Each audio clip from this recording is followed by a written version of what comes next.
Begalan merupakan budaya adat warisan leluhur yang masuk sebagai warisan budaya tak benda pada tahun 2018, di mana sampai sekarang masih dilaksanakan oleh masyarakat Banyumas sendiri dan semua dialog memakai bahasa Banyumasan. Begalan ini dilakukan pada acara pernikahan, terutama pada pernikahan calon pengantin lelaki yang dalam silsilah keluarga menjadi anak sulung atau anak bungsu.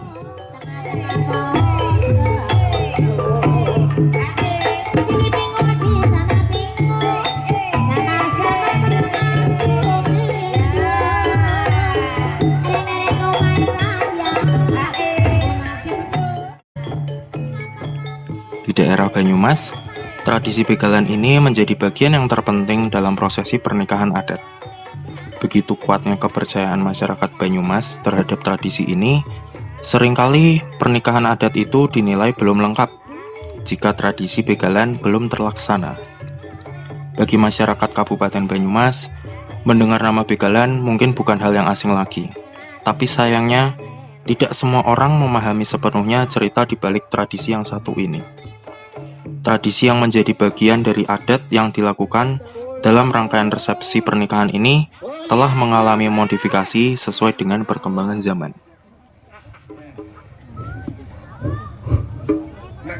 Wong Banyumas kue ngomong kula nuwun kue santun banget.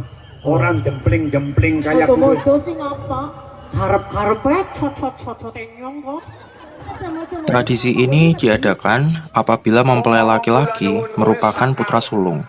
Begalan merupakan kombinasi antara seni tari dan seni tutur atau seni lawak dengan iringan gending. Sebagai layaknya tari klasik, gerak tarinya tak begitu terikat pada patokan tertentu, yang penting gerak tarinya selaras dengan irama gending. Jumlah penarinya yaitu 2 orang, seorang bertindak sebagai pembawa barang-barang atau peralatan dapur yang bernama Gunareka, dan seorang lagi bertindak sebagai pembegal atau perampok yang bernama Rekaguna.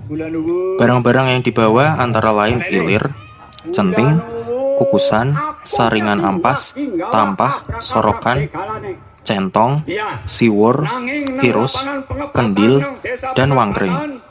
Barang-barang ini biasanya disebut brenong kepang, di mana setiap peralatan memiliki arti dan maknanya masing-masing. Pembegal biasanya membawa pedang kayu yang bernama ulira. Kostum pemain cukup sederhana, umumnya mereka menggunakan busana Jawa. Kenapa Rika nggak bawa Nyong ke, manang bae bapake. Ya, kepriwe? Nyong sing ado sekang pengobatan juga. Ada pengobatan juga bahasa. Tradisi begalan menurut pakar budaya di Kabupaten Banyumas muncul sejak pemerintahan Bupati Banyumas ke-14, yaitu Raden Adipati Cokronegoro pada tahun 1850. Pada zaman itu, Adipati Wirasaba berhajat mengawinkan putri bungsunya Dewi Sukesi dengan Pangeran Tirto Kencono, putra sulung Adipati Banyumas. 1 minggu setelah pernikahannya, sang Adipati Banyumas berkenan memboyong kedua mempelai dari Wirasaba ke Kadipaten Banyumas atau Ngunduh Manten yang berjarak kurang lebih 20 km. Setelah menyeberangi Sungai Serayu dengan menggunakan perahu tambang, rombongan yang dikawal sesepuh dan pengawal Kadipaten Wirasaba dan Banyumas di tengah perjalanannya dihadang oleh seorang begal atau perampok berbadan tinggi besar yang hendak merampas semua barang bawaan rombongan pengantin. Terjadilah peperangan antara para pengawal melawan begal raksasa yang mengaku sebagai penunggu daerah tersebut. Pada saat pertempuran, akhirnya begal dapat dikalahkan. Perjalanan berlanjut kembali melewati desa Sokaweradan, Kedung Uter.